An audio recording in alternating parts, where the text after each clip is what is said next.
Once there was a king who had 2 sons. Now the elder son was tall and broad-shouldered, fearless in war and clever in statecraft. But the younger son, he was the one who was clumsy, always seemed to be stumbling through his life, always weeping, always afraid. It seemed like the younger son had nothing to offer the world except his own best intentions. And yet, despite this, the king and his wife adored their younger son. They could not hide their affections from their older son. And so he saw the favors that his parents were showering on his younger brother. And this filled his heart with jealousy and bitterness. And so he began to beat his brother, casting blows on his brother until blood ran down the younger brother's face.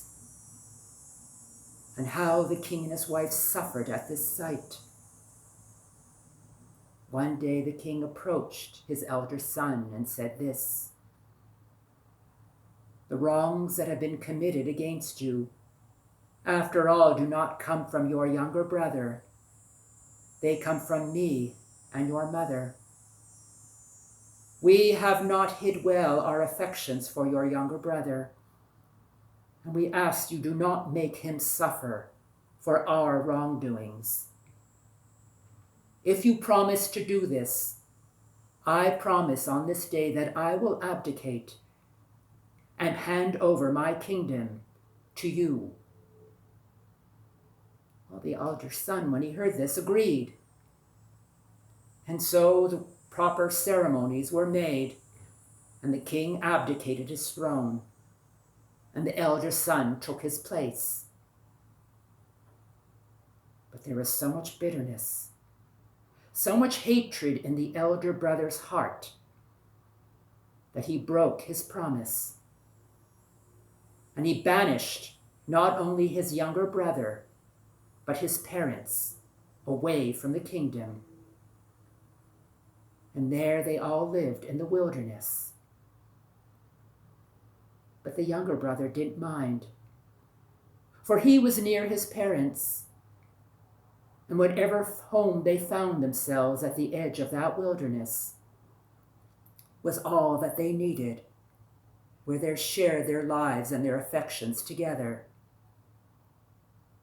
The younger brother was a faithful son to his parents, taking care of them through all their last years of their lives.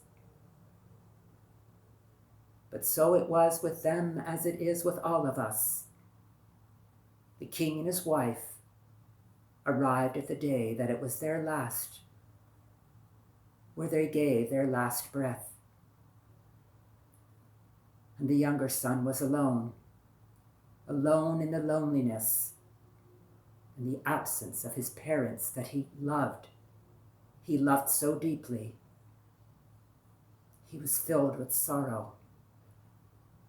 He looked at his parents on their biers, and he was wondering what would be a worthy place for them.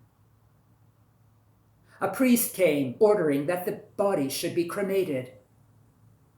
But the younger son could not bear to cast a flame on the bodies of these parents who he loved so dearly. A neighbor came and said that his parents should be properly buried. But the younger son did not think the earth, with all its filth, was worthy to carry the bodies of his beloved parents. And so he decided one day that there was no other worthy place as a resting place for his parents than his own body.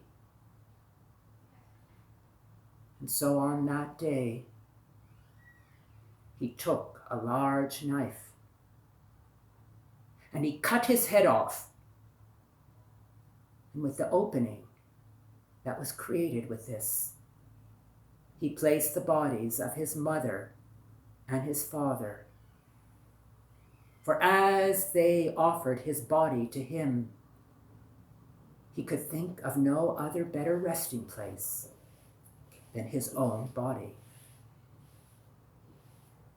Now when the god Surya, the sun god Surya, saw this, he was so taken at the devotion of this younger son